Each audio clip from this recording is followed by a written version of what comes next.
Hello, and welcome back to Bedtime Stories with Vice Vice Baby, where we will continue journey of Uncle Wiggily. Chapter 23: Uncle Wiggily and the Red Queen.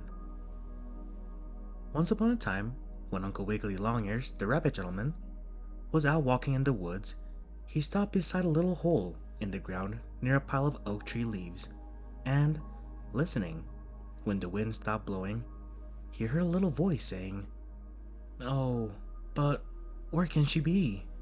I fear she's lost. Little Crawly is lost." My, that's too bad, thought Uncle Wiggily. Somebody's little girl is lost. I must ask if I cannot help find her. So, he called. "Oh ho there! May I have the pleasure of helping you in your trouble, whoever you are?" "But who are you?" asked a voice that seemed to come out of the little hole in the ground. "I am Uncle Wiggily Longears," answered the bunny. "You can easily see me, but I cannot see you. And who is this Crawly you lost?" "She's my little girl," was the answer.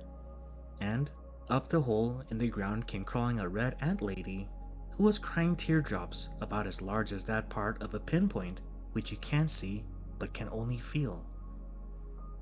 "Oh my!" exclaimed Uncle Wiggily. "I couldn't imagine who would live in such a little house, but of course ants can. And now, what about Crawly?" "She's my little girl," answered the red ant. "I sent her to the store about an hour ago to get a loaf of sand bread, but she hasn't come back, and I'm sure something has happened to her." "Let us hope not," spoke Uncle Wiggily softly. "I'll go at once and look for her. Have no fear, Mrs. Ant. I'll find Crawly for you. It is rather a queer name." "Crawly is called that because she crawls in such a funny way," said Mrs. Ant. "Oh dear, I hope she's all right. If she should happen to have fallen down a crack in the peach stone, she'd never get out." "I'll find her," said Uncle Wiggily bravely. So, off started the bunny uncle, hopping on his red, white, and blue striped rheumatism crutch over the fields and through the woods looking for Crawly. He had not gone very far before he heard a small voice calling, "Help! Help! Oh, will no one help me?" "Yes, of course I will," answered the bunny. And then he saw an acorn which seemed to be moving along the ground in a queer way. "Huh, can it be that this acorn is alive?" asked Uncle Wiggily. "And can that acorn want help?" he cried. "No, it is I, Crawly the ant girl, under the acorn," was the answer. "And I want help, for I'm in such trouble." "What kind?" asked Uncle Wiggily. "What's the trouble?" "Why, I'm caught under this acorn here, and I can't get out," was the answer. And Crawly's voice sounded as though she had gone down cellar to get a crumb of apple and couldn't find her way back again.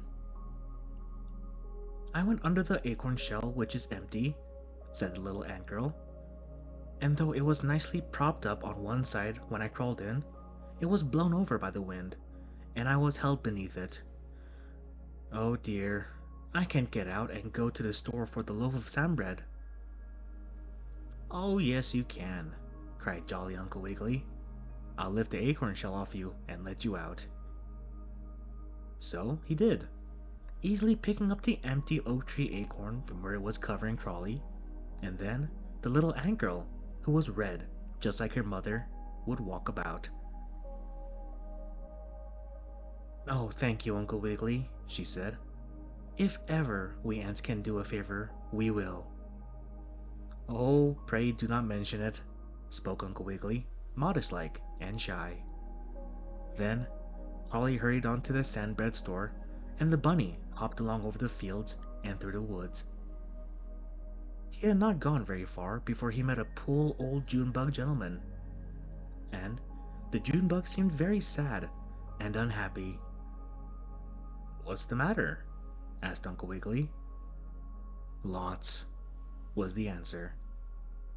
You see, it is now time, being July, for June bugs like myself to get in their winter wood so we will not freeze in the cold weather. But I hurt my legs banging into an electric light one night, and I'm so lame and stiff that I can't gather any wood at all.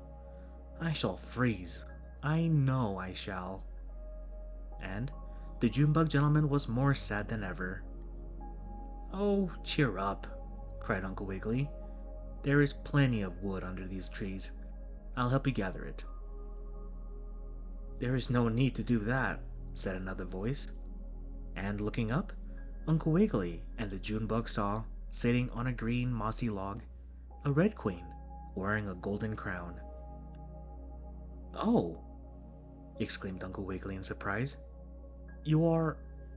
I am the Red Queen from Alice in Wonderland, interrupted the lady on the log. I was also the Red Ant Lady who was crying, and also Crawly, the Red Ant Girl. You were so kind to help me when you thought I was only a crawling insect, that now, when I have changed myself into a Red Queen, I want to help you. And I know I can best help you by helping this Junebug friend of yours. Indeed you can, said Uncle Wiggily, thankful-like. I thought so, spoke the Red Queen. Watch. With that, she waved her magic wand, and instantly 10 million red, white, and black ants came crawling out of old logs from holes in the ground and from under piles of leaves, and each ant took up a little stick of wood and carried it to the Junebug's house for him, so he had plenty of wood for all winter and couldn't freeze. There you are, Uncle Wiggily, laughed the Red Queen. One kindness, you see, makes another. And then she got in her golden chariot and drove away, and when the Junebug gentleman had thanked him, and the ants had crawled home, the bunny himself went to his hollow stump bungalow very happy. And if the looking glass doesn't make faces at the hairbrush, and knock the teeth out of comb so he couldn't have fun, and bite the talcum powder, I'll tell you next about Uncle Wiggily and Tweedledum. Thank you for tuning into this episode of Bedtime Stories with Vice Baby. I hope you all have a good night and sweet dreams.